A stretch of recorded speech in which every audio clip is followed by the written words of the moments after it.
akhlak Nabi itu bisa buat orang yang benci sama beliau jadi jatuh hati kepada beliau. Kalau kita udah jatuh hati jadi benci. Kebalik. Nabi orang yang marah kepada beliau jadi jatuh cinta. Kita hampir jatuh cinta jadi marah. Kebalik nih akhlaknya. Berarti kita harus belajar banyak nih dari Rasulullah tentang akhlak. Beliau tuh bisa bikin seorang perempuan yang suaminya baru terbunuh, ayahnya terbunuh, pamannya terbunuh, saudaranya terbunuh dalam perang Khaybar. Yang dia bilang orang yang paling saya benci di muka bumi adalah Muhammad. Terus tiba-tiba yang namanya Muhammad datang menghampirinya di dalam tendanya, ditemani oleh beberapa orang sahabat. Lalu kisah itu diriwayatkan, Nabi datang dengan raut wajah yang penuh empati. Dengan raut wajah yang penuh empati. Bukan raut wajah orang yang sebagai pemenang perang. Kan Nabi menang perang waktu itu. Sebagai seorang tuan, bukan. Yang empati. Yang kayak sahabat banget gitu. Datang Nabi duduk di sebelah Sofia. Sofia diam aja, marah banget. Cuma dia gak bisa ngapa-ngapain karena dia berstatus tawanan perang. Mau gimana coba? Mau dia tusuk? Gak bisa, dia sendiri. Dan dia takut bahwa dia akan diperlakukan seperti umumnya orang memperlakukan tawanan perang. Karena dia belum paham, belum kenal Rasulullah. Dia kaget ketika Rasulullah SAW minta maaf sama dia. Kaget, gak ada cerita orang dalam perang yang menang minta maaf kepada yang kalah. Ada gak cerita kayak gitu? Gak ada tuh. Yang menang minta maaf sama yang kalah. Maaf ya kami menang. Jangankan perang, sepak bola aja susah nyari yang kayak gitu kan ya. Ini akhlak nih untuk kita teman-teman di Bandung dengan Persibnya, nanti di Jakarta dengan apa Jakarta teh? Persijanya. Nanti yang menang siapapun yang tanding, maaf ya menang. Dari mana lo akhlak kayak gitu? Rasulullah. Karena yang itu lebih serius loh daripada bola. Bola kan cuma permainan, entertain, olahraga kan. Gak seserius perang. Perang itu serius. Kalah itu meninggal artinya, terbunuh. Kalau kita kalah paling ya kurangin apa, gak dapat skor gitu, gak dapat poin. Kalau itu kalah, terbunuh. Nabi datang minta maaf dengan ekspresi empati yang tinggi, yang dalam. Nabi itu kayak ngerasain banget perasaan Sofia. Minta maaf, menjelaskan. Sofia, maaf ya, aku ikut turut berduka atas wafatnya ayahmu, suamimu. Sofia marah banget. Terus Nabi menjelaskan apa yang terjadi. Aku tuh udah ngasih kesempatan agar kita gak usah berperang. Tapi mereka terus menyerang. Maaf ya, ngejelasin lagi. Maaf ya, ngejelasin lagi. Berjam-jam.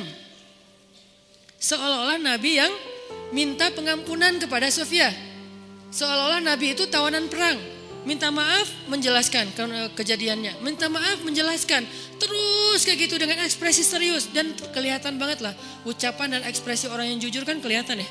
Jujur bahwa beliau tuh empati banget. Bahwa beliau juga berduka. Terus sampai Sofia dari yang tadinya lihat ke bawah nunduk marah. Lama-lama ngelihat ke arah Rasul.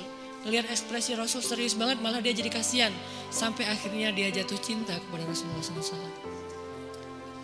Kata Sofia, ketika Rasulullah SAW datang kepada saya, waktu itu dia adalah orang yang paling saya benci di muka bumi.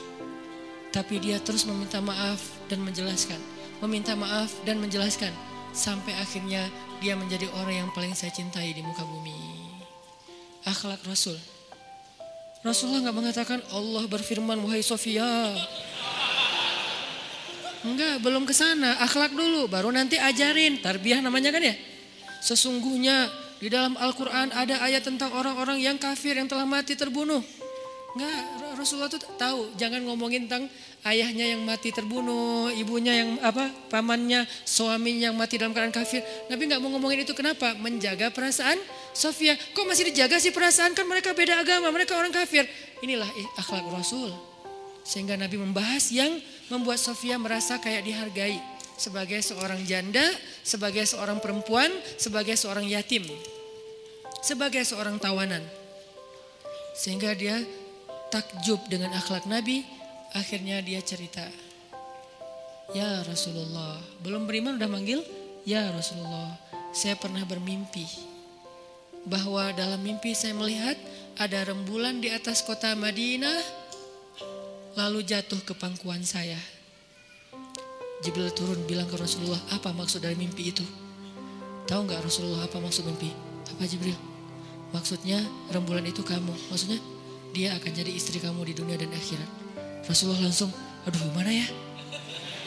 Rasulullah juga orang yang ra'fah banget tuh. Bil mu'minina ra'ufun rahim tuh Rasulullah. Gak enak, kan dia masih janda baru meninggal suaminya. Masa saya lamar gimana ya? Kata Jibril, ya Rasulullah, Allah suruh engkau melamar dia untukmu. Menjadi istrimu di dunia dan di akhirat. Rasulullah dengan gak enak hati mengatakan, Sofia, aku ingin melamar kamu. Sofia, gimana ya? Itu mah cewek ya. Saya mencoba untuk menghayati kisah ini dari angle cewek elegan ya. Bukan cewek biasa, oh boleh gak apa-apa sih. Gue sih enggak. Cewek elegan. Cewek elegan, cewek terhormat, cewek yang soleha walaupun belum beriman. Pasti dia gak akan bilang, Alhamdulillah Masya Allah. A-nya panjang gitu kan ya. Terus pakai emoticon berderai-derai. Enggak. Dia terhormat. Dia akhirnya saya terserah gimana baiknya aja. Menikahlah Nabi dengan Sofia. Modalnya apa? Akhlak.